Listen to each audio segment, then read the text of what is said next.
the agreement of peace that is coming in between Israel and Hamas. Israel and Hamas have agreed for Gaza truce. Israel and Hamas have signed the first phase of the Gaza peace deal. Donald Trump has congratulated Israeli Prime Minister Benjamin Netanyahu. Hamas has now promised that they will be releasing hostages by Saturday. Israel-Hamas war, it seems like it's coming to an end after 2 years.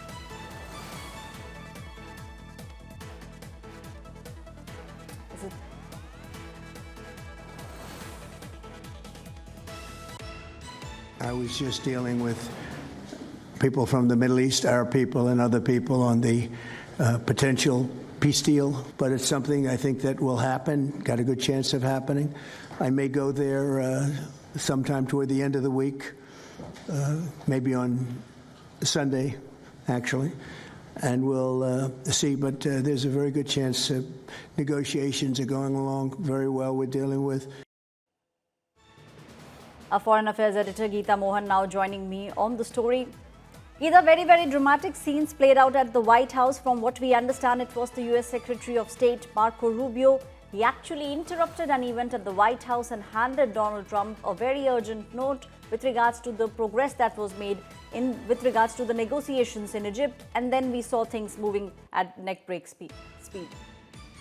Well, absolutely. This is a major breakthrough. Trump announcing the first phase of Gaza peace deal. Remember that all the announcements, major announcements on any of the mediations that have occurred have come from the White House, from Donald Trump himself. And here with a breakthrough is what he's calling it. All hostages will be released very soon, and Israel will withdraw the troops to an agreed line. There have been agreed phases to peace in Gaza, and in the peace plan, the first phase requires the Israeli troops to withdraw from certain areas of Gaza City to a certain point of line, and that's what has been now, according to Donald Trump, agreed upon.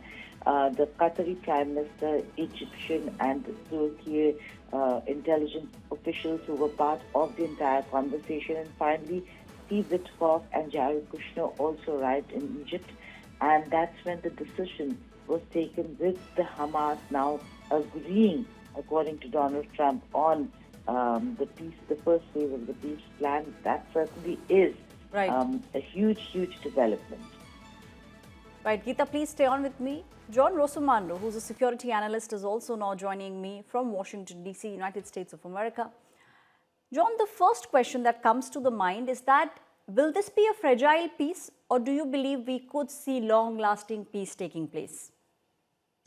Well, I want to be optimistic, but I think that we have to look at the past in which the devil was in the details, and whether or not Hamas goes through with releasing all the hostages, whether it keeps its end of the bargain. Because the last ceasefire broke down because Hamas was not being forthright with Israel in terms of the hostages. John, it seems like what Donald Trump, the President of the United States of America, he was batting for peace since he took office.